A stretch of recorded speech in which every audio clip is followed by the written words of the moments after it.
Greetings everyone, it's Fred Sweet, and welcome to Guitar Media's Meet the Customs. I'd like to start off by warning anyone that's looking to buy a used Les Paul Custom that roughly around 2011 they had issues with the woods control, and the fingerboards on the guitars were some sort of a composite and not wood. Now that it's 2019, they've addressed the issue and ebony fingerboards are going out on the 57 reissue Les Paul Custom models currently. So this is something that you definitely want to research.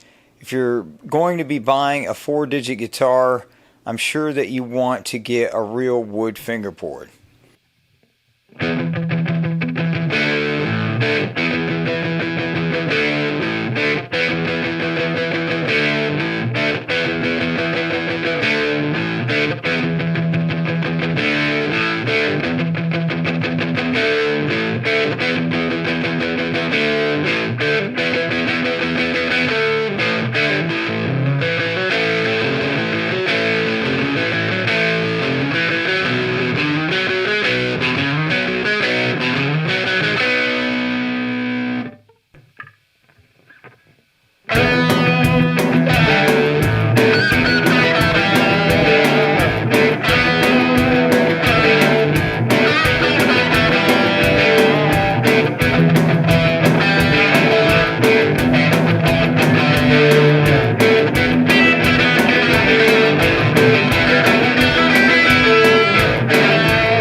Alright, moving on. For me, this story really starts years ago and my adventures in buying guitars. And really, at the time, I didn't realize I was buying guitars that were probably more than likely made at the Nashville Custom Shop, due to the fact that they opened the custom shop sometime in the mid 80s, and the times that I was playing guitars and the years of the used guitars that I was buying. Of course, the guitars that I bought predated 2011, and so I just like to start off by saying, and really I recommend to anyone that's not buying a quote-unquote vintage guitar, and of course the 80s guitars are now even considered vintage guitars, go ahead and get a Les Paul Custom. Really, the custom shop in Nashville, I mean, from a guitar to guitar basis, you just can't go wrong. The quality control is really up to par, and from guitar to guitar, like I said, there's a couple other Gibsons out there that I've bought in the past that were used guitars, just regular SG standards, and maybe a handful of standard Les Pauls that were as good. But you have to remember, out of the number of guitars that were on that level, I'd say it was probably, maybe 10 to 1. So there's guys out there that say they got the one or they found the one. And that's true on a lot of guitars. Some guitars are much better than others. But from guitar to guitar basis, the Les Paul Custom Black Beauties have always just been great. But now I mostly prefer vintage guitars. Alright, so what we come to look at today here is a 1973 Gibson Les Paul Custom Black Beauty, a 1967 ES355 TD, and the 1969 Gibson SG Custom. Alright, as far as the history of the custom model, it stems back actually to 1934. So that's quite a long time ago. Gibson had what they called the Super 400, and that was their top of the line model. In those days, electric guitars were just not, it just wasn't an electric guitar. It was an F-hole guitar. It didn't have any pickups on it. Later on, DeArmond designed a popular pickup that people use on the Super 400 model guitars. But the reason why I bring up the Super 400 is because it had the split diamond inlay on the headstock that is now seen on the Gibson custom models. So as time, the evolution of the guitar, as time goes on, players, there was a demand for louder guitars, and so the invention of the electric guitar came about. And one of the pioneers, of course, of the electric guitar was Les Paul. So shortly after the invention of the Telecaster was the invention of the Les Paul, which to my knowledge was the first solid body Gibson electric guitar. And the reason why they made the solid body electric guitar is to avoid the feedback that a hollow body electric guitar would have. So they first offered the Les Paul Custom Black Beauty in 1954 with two P90 pickups, and the neck P90 pickup would be a newly designed Alnico 5 designed by Seth Lover, and a lot of times it would be referred to as the staple P90 due to the rectangular shape of the Alnico magnets in the neck position. Let's see. Okay, Les Paul, he actually called it the tuxedo model. And another thing, there's many differences, of course, from the Les Paul Standard and the Les Paul Custom, but we won't get into that. Okay, these guitars were also fretless wonder guitars, and people say because of the flat wound strings and because they play jazz, and honestly, I don't know. Interesting enough, they offered these guitars with a black and gold line case, and which obviously matches the cosmetics of the guitar being black finish and gold hardware. And I guess, when you open the case and it's the black and gold case with the black and gold guitar, it really makes the guitar stand out, as opposed to the Les Paul Standard, which was offered in a tan and pink case, or the Cali Girl case. Alright, in 1957 we see the introduction of the use of the PAF. Once again, a Seth Lover design pickup, the humbucker pickup. And most of the Les Paul Customs that received the PAFs in 57, 8, 9, and 60 would be 3 pickup models. However, we do see some 2 pickup configurations. In 1958, the Kluson tuners would be replaced by the Grover Rotomatics on the Gibson Les Paul Custom model. And also in 58, we see the introduction of the Gibson ES355. Now, the Gibson ES355, ES stands for Electric Spanish, 355 TD. TD stands for Thin Dual Pickup, and the SV on many 355s stands for Stereo Variatone. And the 355 really in the mono configuration, and the non-SV model is actually far more rare than many other custom model Gibson guitars.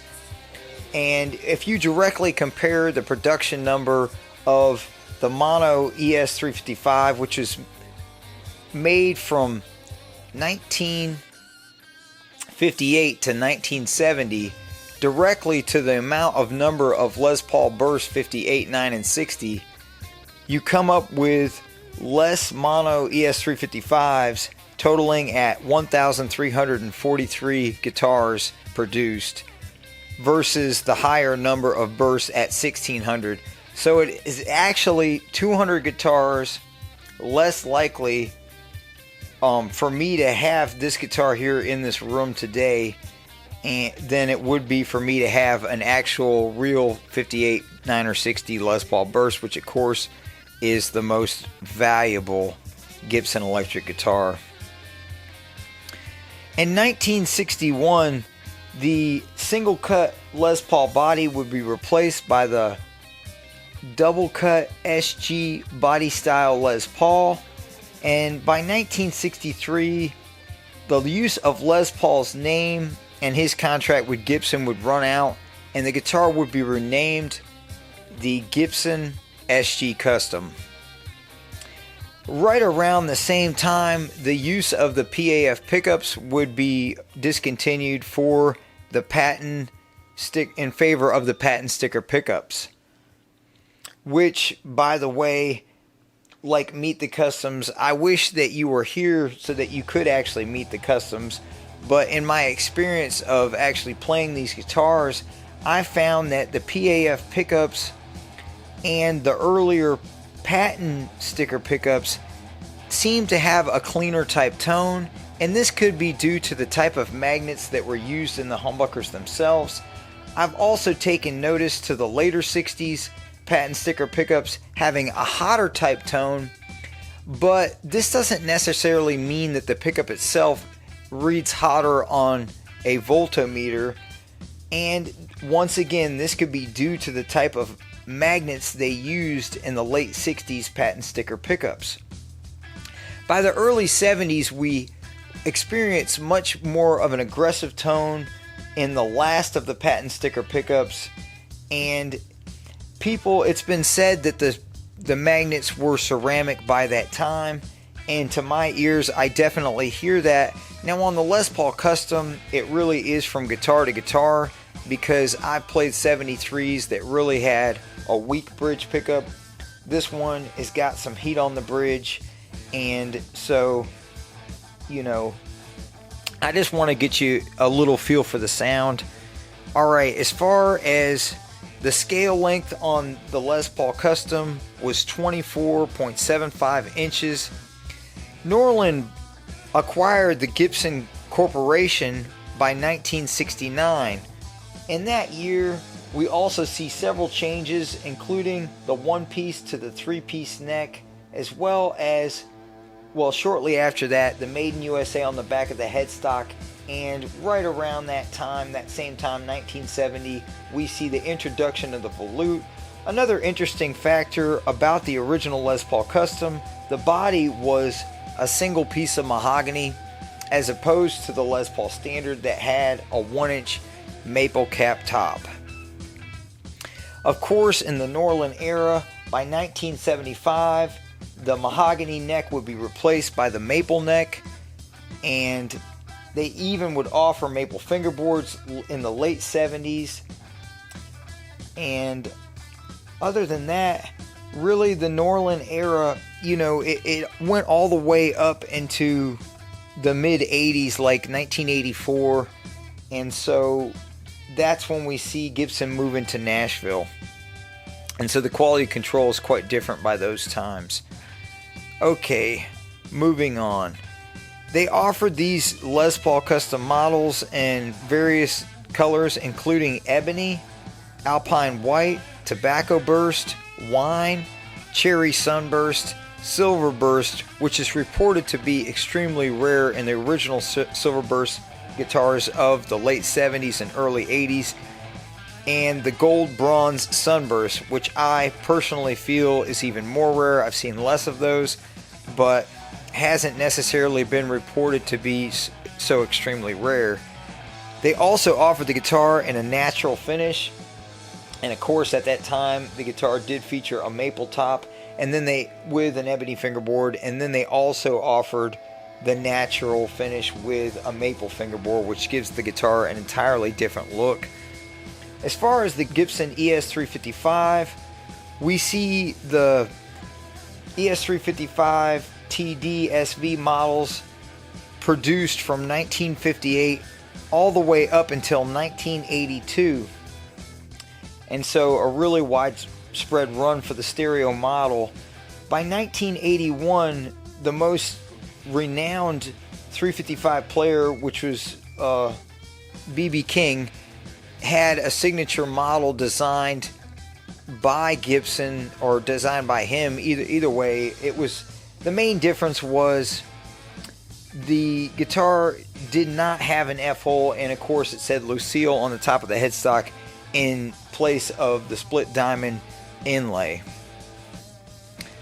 Alright, not really much more to say about the SG Custom other than the fact that it also was a fretless wonder, and really that is something that may have been done away with in the later 70s. I know in the early 70s the Les Paul Custom and the SG Custom were still featured fretless wonder models.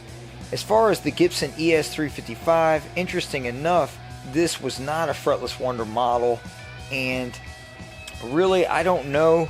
It could possibly be due to the fact that Les Paul was the inspiration for the fretless wonder model, and of course this guitar was not a Les Paul guitar. Thanks for watching, and check our channel for our latest videos.